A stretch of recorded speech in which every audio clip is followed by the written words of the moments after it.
नमस्कार विद्यार्थी मित्रांनो, आपण मानवी भूगोल हा जो काही पेपर अभ्यासत आहोत, यामध्ये आत्तापर्यंत आपण जे व्हिडिओ केले त्यामध्ये पहिलं प्रकरण पूर्ण केलेलं आहे. यामध्ये आपण मानवी भूगोलाची व्याख्या, स्वरूप, व्याप्ती, मानवी भूगोलाच्या शाखा आणि मानवी भूगोलाचं महत्त्व अशा प्रकारे हे पहिल्या प्रकरणाचे मुद्दे आपण मागच्या काही व्हिडिओमध्ये बघितलेत. आजपासून या व्हिडिओमध्ये आपण दुसरं जे प्रकरण आहे लोकसंख्या या प्रकरणाची माहिती पाहणार आहोत. या प्रकरणात आपण एकूण 3 मुद्दे अभ्यासणार आहोत. पहिला आहे लोकसंख्या वितरणावर परिणाम करणारे घटक. दुसरा मुद्दा या प्रकरणामध्ये लोकसंख्या संक्रमणाचा सिद्धांत आपण पाहणार आहोत, माल्थस यांनी मांडलेला. आणि तिसरा मुद्दा या प्रकरणातला लिंग आणि साक्षरता या 2 घटकानुसार भारतातील लोकसंख्येची संरचना कशा प्रकारे झालेली त्याबद्दल माहिती आपण या प्रकरण दुसऱ्यामध्ये पाहणार आहोत. तर आज आपण या ठिकाणी पहिला जो मुद्दा आहे लोकसंख्या वितरणावर परिणाम करणारे घटक, यावर त्या ठिकाणी चर्चा करणार आहोत. आता या ठिकाणी फक्त मी मुद्दे आपल्यासमोर त्या ठिकाणी अधोरेखित करणार आहे आणि त्यावर चर्चा करणार आहे. डिटेल्समध्ये या ठिकाणी लिखाण केलेलं नाही, ती फक्त चर्चेतूनच ते मुद्दे आपण समजून घेणार आहोत. कारण तुमची परीक्षा ऑब्जेक्टिव्ह स्वरूपाचे जास्त लिखाणही त्या ठिकाणी योग्य ठरणार नाही. ऑब्जेक्टिव्हनुसार जे प्रश्न तयार होतील ते प्रश्न आपण ते प्रश्न पुढे देणारच आहे मी तुम्हाला. फक्त या ठिकाणी आपण लोकसंख्या वितरणावर जे परिणाम करणारे घटक हे मुद्देनिहाय फक्त या ठिकाणी हे घटक मांडलेले आहेत. तर लोकसंख्या वितरणावर जे घटक परिणाम करतात ते भौगोलिक घटक आहे, त्यानंतर आर्थिक घटक आहेत, त्यानंतर त्या ठिकाणी आर्थिक घटक, सामाजिक घटक, राजकीय घटक, धार्मिक घटक आणि ऐतिहासिक घटक हे घटक त्या ठिकाणी लोकसंख्या वितरणावर परिणाम करतात. आता यांची आपण सविस्तरपणे चर्चा करणार आहोत. तर जे भौगोलिक घटक आहे, या भौगोलिक घटकामध्ये पहिला आहे भूरूपे. भूरूपामध्ये पर्वत, पठारे, मैदाने यांचा समावेश होतो.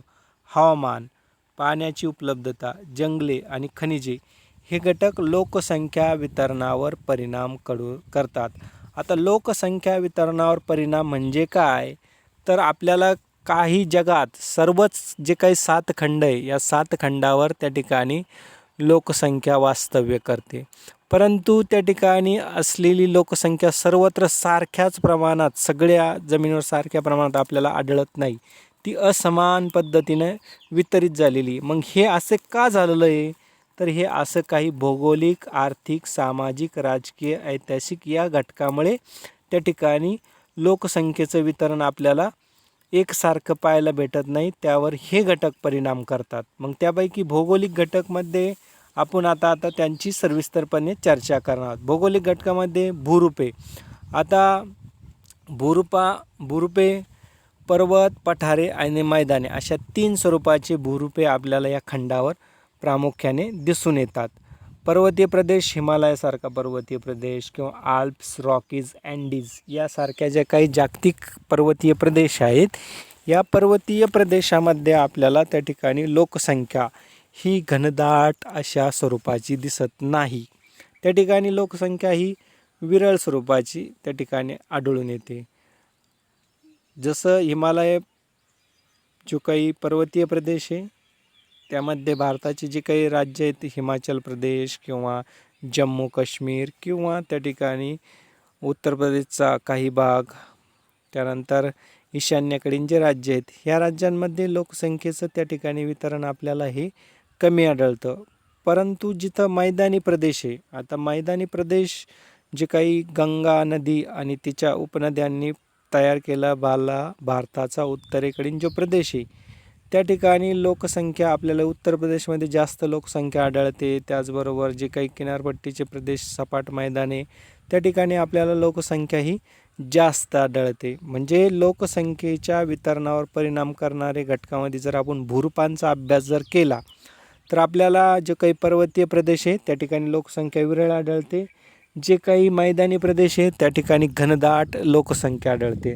आता मैदानी प्रदेश म्हटलं तर त्या ठिकाणी भारतातील हे जे उदाहरणं दिले ते भारतातले दिले का गंगा नदी, याचबरोबर जगातील ज्या काही मैदानी प्रदेश आहेत, लॉरेन्स रिवर म्हणजे नदी, किंवा जे काही चायनामधली होयांग यांगत्से, ह्या ज्या काही नद्यांचे मैदानी प्रदेश आहेत त्या ठिकाणी जास्त लोकसंख्या ही आपल्याला आढळून येते. जागतिक जे काही मैदानी प्रदेश आहे त्या ठिकाणी लोकसंख्या आपल्याला घनदाट आढळते, आणि जिथं त्या ठिकाणी मैदानी प्रदेश पर्वतीय प्रदेश आहे तिथं लोकसंख्या कमी आढळते. म्हणजे जागतिक हिमालय सोडून रॉकीज, अँडीज या पर्वतरांगेतसुद्धा त्या ठिकाणी लोकसंख्या अतिशय आपल्याला विरळ आढळते. पठारी प्रदेश म्हणजे उंचावरील सपाट प्रदेश. आता दख्खनचा पठार किंवा आपण नगर हेही पठारी भागात, या ठिकाणी मध्यम स्वरूपाची लोकसंख्या आपल्याला आढळते. पठारी प्रदेशावर जी काही स्थिती ती त्या ठिकाणी असलेली स्थिती ही त्या ठिकाणी आपल्याला मध्यम स्वरूपाची लोकसंख्या ही आढळून येते. तर मला वाटतं तुम्हाला हे मी काही चर्चा केली हे समजलं असेल. तर यामध्ये भौगोलिक घटकामध्ये भूरूपे हे कशा पद्धतीने लोकसंख्या वितरणावर परिणाम करतात हे समज. आता त्यानंतर दुसरा जो घटक आहे तो म्हणजे हवामान. हवामान हा घटक त्या ठिकाणी लोकसंख्या वितरणावर कशा पद्धतीनं परिणाम करतो. तर ज्या ठिकाणी हवामानाचे जे काही आपण पट्टे केलेले आहेत का, जागतिक जे हवामानाचे पट्टे हा 0° विषुववृत्तीय प्रदेश आहे. याच्या 23.5 अक्षवृत्त आणि कर्कवृत्त आहे. हा उष्णकटिबंधीय पट्टा मानला जातो. इथं 23.5 ते 66.5 दरम्यान समशीतोष्ण पट्टा मानला जातो, आणि त्याच्यावर या ठिकाणी उत्तर ध्रुव आणि दक्षिण ध्रुव या ठिकाणी शीतपट्टा मानला जातो. आणि मग ह्या दोन्ही त्या ठिकाणच्या शीतपट्ट्यामध्ये आपल्याला लोकसंख्या ही विरळ आढळते. ज्या ठिकाणी मानवी जीवन सुखकर करण्यास आल्हाददायक वातावरण आहे ते समशीतोष्ण पट्टा आहे, किंवा त्या ठिकाणी लोकसंख्या जास्त आढळते. विषुववृत्तीय जे काही प्रदेश आहे, विषुववृत्तीय प्रदेश 0.5 उत्तर ते 0.5 दक्षिण या दरम्यान जो विषुववृत्तीय पट्टा आहे, या विषुववृत्तीय पट्ट्यामध्ये त्या ठिकाणी लोकसंख्या आपल्याला विरळ आढळते, कारण तिथं उष्ण व दमट हवामान आहे. उष्ण दमट हवामान किंवा वाळवंटीसारखे जे प्रदेश आहे त्या ठिकाणी जास्त उष्णता असल्याने आपल्याला लोकसंख्या ही विरळ आढळते. म्हणजे ज्या ठिकाणी हवामान हे मानवी आरोग्यास किंवा मानवाला राहण्यासाठी योग्य असेल त्या ठिकाणी मानवी वस्ती ही त्या ठिकाणी घनदाट आपल्याला आढळते. म्हणजे समशीतोष्ण जो काही कटिबंधाचा पट्टा आहे 23.5 ते 66.5 याच्या दरम्यान जगाची लोकसंख्या त्या ठिकाणच्या भागात जास्त पद्धतीने केंद्रित झालेली आपल्याला दिसून येते. पण जे काही शीतपट्टा आहे, शीतपट्टा हा 66.5 ते 90° उत्तर आणि दक्षिण गोलार्ध दोन्ही बाजूला, उत्तर ध्रुवाच्या त्या बर्फाच्छादित प्रदेशात किंवा अंटार्क्टिका खंडावर आपल्याला लोकसंख्या अजिबात म्हणजे फारच विरळ त्या ठिकाणी आपल्याला आढळून येते. अंटार्क्टिका खंडावर तर फक्त संशोधन मोहिमासाठी गेलेले लोकच काही दिवस वास्तव्य करतात. तिथं कोणतेही गाव नाही, वस्ती नाही, किंवा कोणत्याही प्रकारचं त्या ठिकाणी लोकवस्ती आपल्याला लोकसंख्या आढळत नाही. हे झालं हवामानानुसार लोकसंख्येच्या वितरणावर परिणाम करणारा घटक. आता त्यानंतर पुढचा घटक आपण पाहणार आहोत ते म्हणजे पाण्याची उपलब्धता. पाण्याची उपलब्धता ज्या ठिकाणी असेल त्या ठिकाणी लोकसंख्याचं कॉन्सन्ट्रेशन केंद्रीकरण जादा होतं. आता उदाहरणार्थ उत्तर भारतात हिमालयातून उगम पावणाऱ्या नद्या ह्या गंगा आणि तिच्या ज्या काही उपनद्या, परत सिंधू नदी आणि तिच्या तो प्रदेश, त्या ठिकाणी पाण्याची उपलब्धता अगदी राहुरी जर गाव जर तुम्ही बघितलं तर मुळा नदीच्या तुम्ही कोणत्याही गावांची त्या ठिकाणी नीटपैकी जर अभ्यास केला तर गावं ही नद्यांच्या कडाकडाने त्या ठिकाणी वसले गेलेली लोकसंख्या त्या ठिकाणी थांबते. का तर त्या ठिकाणी पाण्याची उपलब्धता असते. वाळवंटी प्रदेशात त्या ठिकाणी ज्या ठिकाणी पाण्याचे प्रदेश उपलब्ध असते ना, ओएसिस सारखे, तर त्या ठिकाणी लोकसंख्या ही काय होत असते, केंद्रित होत असते. तर त्या ठिकाणी लोकसंख्या वितरणावर परिणाम करणारा हा एक भौगोलिक घटक आहे. त्यानंतर पुढचा घटक आहे जंगले. आता विषुववृत्तीय प्रदेशात घनदाट जंगलाला असल्यामुळे त्या ठिकाणी लोकसंख्या ही विरळ पद्धतीनं आपल्याला आढळून येते. ज्याच ठिकाणी जंगलांचं प्रमाण कमी झालेलं आहे त्या ठिकाणी लोकसंख्या ही कॉन्सन्ट्रेट किंवा केंद्रित झालेली आपल्याला दिसून येते. तर हे जे काही भौगोलिक घटक आहे, प्राकृतिक घटक आहे, हे लोकसंख्या वितरणावर परिणाम करणारा हा एक घटक त्यामध्ये. त्यानंतर यातला शेवटचा घटक आपण भौगोलिकमधला शेवटचा घटक पाहणार आहोत ते म्हणजे खनिजे.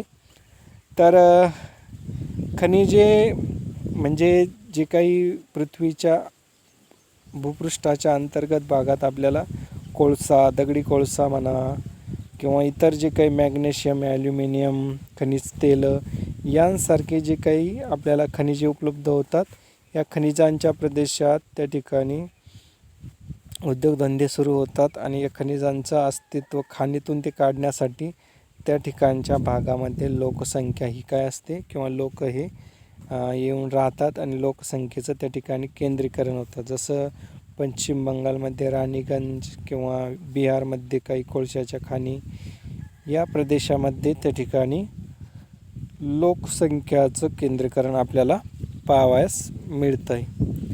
तर हे झाले भौगोलिक घटक का जे लोकसंख्या वितरणावर परिणाम करतात. आता यानंतर त्या ठिकाणी पुढच्या स्लाईडमध्ये पाहणार आहोत त्याचे जे काही आर्थिक घटक आहे हे लोकसंख्या वितरणावर त्या ठिकाणी कशा पद्धतीनं परिणाम करतात. तर आर्थिक घटकामध्ये वाहतूक, दळणवळण, औद्योगिक विकास आणि तांत्रिक प्रगती हे घटक, हे जे आर्थिक घटक आहेत हे लोकसंख्या वितरणावर परिणाम करतात. म्हणजे लोकसंख्येचं वितरण आपल्याला सर्वत्र सारखं का आढळत नाही त्याची कारणं आपण त्या ठिकाणी पाहत आहोत. तर आर्थिक घटकामध्ये पहा वाहतूक, दळणवळण. आता वाहतूक, दळणवळण याची सुविधा जास्त असलेली, आता मुंबईसारखं शहर किंवा जे काही मेट्रोपॉलिटन सिटीज आहेत, दशलक्षी शहर आहेत, त्या ठिकाणी वाहतूक दळणवळणाचे विविध मोड म्हणजे त्या ठिकाणी रेल्वे वाहतूक आहे, रस्ते वाहतूक आहे, हवाई वाहतूक आहे, पाण्याची सागरी मार्गाची वाहतूक आहे, असे जे काही प्रदेश असतात त्या ठिकाणी ह्या वाहतुकीच्या सुविधा जास्त असल्या कारणाने लोकसंख्या अशा भागामध्ये केंद्रित झालेली आपल्याला दिसून येते. म्हणजे हे आर्थिक घटक लोकसंख्येच्या वितरणावर परिणाम करतात. जिथं या गोष्टी उपलब्ध असतात त्या ठिकाणी रस्त्याची सुविधा असते, त्या ठिकाणी लोक येऊन राहतात, त्या ठिकाणी लोकसंख्या ही वाढ होत जाते आणि अशाच भागाचा विकास हा होत जातो. तर त्या ठिकाणी लोकसंख्येच्या त्या ठिकाणी आर्थिक घटकामध्ये वाहतूक, दळणवळण हाही घटक तेवढाच महत्त्वाचा आहे वितरणावर परिणाम करणार. त्यानंतर औद्योगिक विकास. आता औद्योगिक विकास म्हणजे त्या ठिकाणी उद्योगधंद्याचं केंद्रीकरण झालेले प्रदेश हे त्या ठिकाणी लोकसंख्या त्या ठिकाणी आपल्याला जास्त आढळते. म्हणजे उदाहरणार्थ त्या ठिकाणी मुंबईसारखा मुंबई, पुणे, मग पुण्याच्या कडेला चाकण किंवा शिरूर ह्या भागापर्यंत त्या ठिकाणी उद्योगधंदे वाढत चाललेले, त्या भागात लोकसंख्येचं केंद्रीकरण आपल्याला झालेलं दिसून येतं. तर ज्या ठिकाणी औद्योगिकरण जास्त प्रमाणात होईल त्या ठिकाणी लोकसंख्या हे केंद्रीकरण वाढत चालतं. जर त्या ठिकाणी औद्योगिकरण होत नसेल, जसं औरंगाबादच्या पट्ट्यामध्ये त्या ठिकाणी वाळूंज आणि तो आसपासचा परिसर, त्या ठिकाणी औद्योगिकरणामुळे लोकसंख्येचं केंद्रीकरण झालेलं आपल्याला दिसून येतं. तर नाहीतर मग त्या ठिकाणी बाकीच्या बाजूला लोकसंख्येचं केंद्रीकरण आपल्याला दिसत नाही. तर औद्योगिक विदर्भाचा पट्टा पहा किंवा त्या ठिकाणी मराठवाड्याचा औरंगाबाद सोडून बाकीच्या जिल्ह्यांमध्ये कोणत्याही प्रकारचं औद्योगिकरण फारसं वाढ झालेली नसल्यामुळे त्या ठिकाणी लोकसंख्या आपल्याला विरळ पद्धतीची आढळून येते. त्यानंतर त्या ठिकाणी लोकसंख्या वितरणावर परिणाम करणारा पुढचा जो घटक आहे तो म्हणजे त्या ठिकाणी तांत्रिक प्रगती. तांत्रिक प्रगती म्हणजे त्या ठिकाणी जे काही तंत्रज्ञानामध्ये जी काही वाढ होते आणि त्याचा मानवी जीवनावर परिणाम होत असतो. म्हणजे तांत्रिक प्रगती जर अग्रेसर जो भाग असेल त्या ठिकाणी लोकसंख्या केंद्रित होत चालते. जसं बँगलोर हे शहर तंत्रज्ञानाच्या दृष्टीनं पुढे, किंवा त्या ठिकाणी हैदराबाद हायटेक सिटी, हे जे काही तंत्रज्ञानाच्या ज्या गोष्टी असतात म्हणजे कॉम्प्युटर सायबर कॅफेज, किंवा तंत्रज्ञानाच्या दृष्टीने जपान हा प्रगत देश आहे, किंवा त्या ठिकाणी चायनाने बरेचसे तंत्रज्ञाने पुढं विकास केलेला आहे. तर जे काही जगातील तंत्रज्ञानाने पुढं देश आहेत त्या ठिकाणी लोकसंख्येचं केंद्रीकरण आपल्याला जास्त झालेलं दिसून येतं. आफ्रिकासारखा खंड आहे, तिथं तंत्रज्ञानाच्या बाबतीत प्रगती नसल्या कारणाने तिथं लोकसंख्या येऊन तिथं स्थानिकीकरण किंवा लोकसंख्येचं वितरण आपल्याला जास्त झालेलं केंद्रीकरण दिसून येत नाही. तर हाही घटक त्या ठिकाणी लोकसंख्येच्या वितरणावर परिणाम करतो. हे जे आर्थिक घटक आहे, वाहतूक, दळणवळण, औद्योगिक विकास आणि तांत्रिक प्रगती, हे आता आपण पाहिले.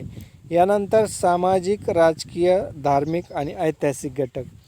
तर सामाजिक घटक हे सुद्धा लोकसंख्येच्या वितरणावर परिणाम करतात. आता सामाजिक घटक यामध्ये त्या ठिकाणी सामाजिक ज्या गोष्टी असतात म्हणजे त्या ठिकाणी स्त्रियांचं स्थान, किंवा त्या ठिकाणी जे सामाजिक घटकामध्ये जे आपण सामाजिक जो स्तर असतो, जाती प्रथा वगैरे, या सर्व घटकांचा त्या ठिकाणी परिणाम होतो. आता मुंबईसारख्या शहरामध्ये त्या ठिकाणी तुम्हाला जे काही सिंधी लोक आहेत किंवा एका विशिष्ट जमातीचे लोक एका विशिष्ट भागात कॉन्सन्ट्रेट किंवा केंद्रित झालेले आपल्याला दिसून येतात. जर त्या ठिकाणी काही जे उत्तर भारतीय असतात ते उत्तर भारतीय एका प्रदेशात त्या ठिकाणी राहतात. म्हणजे त्या ठिकाणी जे सामाजिक घटक आहेत हे सुद्धा त्या ठिकाणी लोकसंख्येच्या वितरणावर परिणाम करतात. ज्या सामाजिक घटकामध्ये जी जातीयता म्हणा किंवा धार्मिकता, मुस्लिम कम्युनिटीचे लोक एका विशिष्ट एरियात त्या ठिकाणी केंद्रित होऊन राहत असतात. म्हणजे हे असे जे काही घटक आहेत सामाजिक घटक, हे सुद्धा लोकसंख्येच्या वितरणावर परिणाम करतात. म्हणजे त्या ठिकाणी धर्म, जात, पंथ किंवा त्या ठिकाणी सामाजिक जे काही प्रथा असतात यानुसार, किंवा विचारप्रणाली असते यानुसार ते लोक त्या प्रदेशामध्ये येऊन वास्तव्य करतात. त्यानंतर पुढचे राजकीय घटक. राजकीय घटक हे सुद्धा लोकसंख्येच्या वितरणावर परिणाम करतात. आता काही जागतिक पातळीवर याची जर उदाहरणं पाहायची ठरली तर इस्राईलसारखा देश हा ज्यू लोकांच्या एकत्रीकरणामुळे निर्माण झालेला आहे. तर त्या ठिकाणी त्यांची एक संघपणा करण्यास त्यांची ज्यू लोकांची एकत्र येऊन त्यांनी त्या ठिकाणी तो देश स्थापन केला आहे. किंवा त्या ठिकाणी जे काही राजकीय घटक असतात म्हणजे ज्या राजकीय ध्येय धोरणं असतात सरकारी, हे सुद्धा लोकसंख्येच्या वितरणावर परिणाम करतात. त्या ठिकाणी जम्मू काश्मीरसारखा जो काही राजकीय इश्यू होता, बरेच दिवस त्या ठिकाणचे पंडित लोक तो प्रदेश सोडून इतरत्र गेले होते. तर त्या ठिकाणी राजकीय जे काही घटक आहे हे त्या लोकसंख्येच्या वितरणावर परिणाम करण्यास कारणीभूत ठरलेले ते. राजकीय घटकामध्ये जर आणखीन जर चर्चा करायची झाली तर त्या ठिकाणी जे काही अरबस्थान, इराण, इराक हे जे काही गल्फ कंट्रीज आपण त्याला आखाती देश म्हणतो, या आखाती देशामध्ये राजकीय परिस्थिती ही लोकसंख्या वितरणावर परिणाम करण्यास कारणीभूत ठरलेली.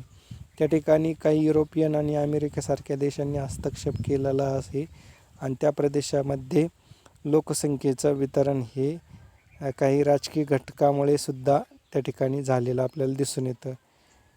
किंवा त्या ठिकाणी भारत पाकिस्तान फाळणी, किंवा त्या ठिकाणी श्रीलंकेमध्ये जी काही सिंहाली कम्युनिटीचा असलेला जो काही प्रदेश, ह्या काही त्या ठिकाणी असलेले राजकीय घटक हे लोकसंख्येच्या वितरणावर परिणाम करण्यास कारणीभूत ठरलेले. यानंतर पुढचा घटक येतो म्हणजे धार्मिक घटक.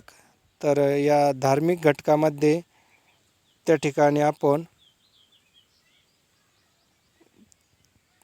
जे धार्मिक घटक आहे तर त्या ठिकाणी जे धार्मिक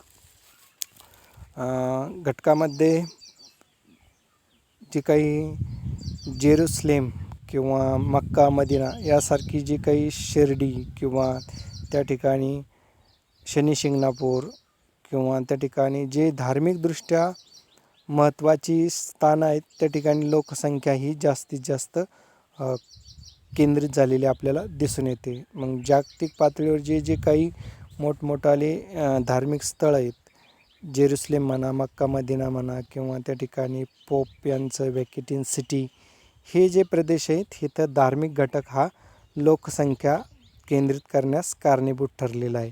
शिर्डी, शनी शिंगणापूर किंवा बालाजी किंवा त्या ठिकाणी असलेले शेगाव किंवा इतर जे काही घटक आहे धार्मिक स्थळं आहेत हे त्या ठिकाणी कारणीभूत. त्यानंतर ऐतिहासिक घटक, तर ऐतिहासिक या घटकामध्ये त्या ठिकाणी इतिहास काळातील जे जे महत्त्वाचे दिल्लीसारखं शहर का ते ऐतिहासिक काळापासून महत्त्वाचं राहिलं किंवा अलाहाबाद किंवा त्या ठिकाणी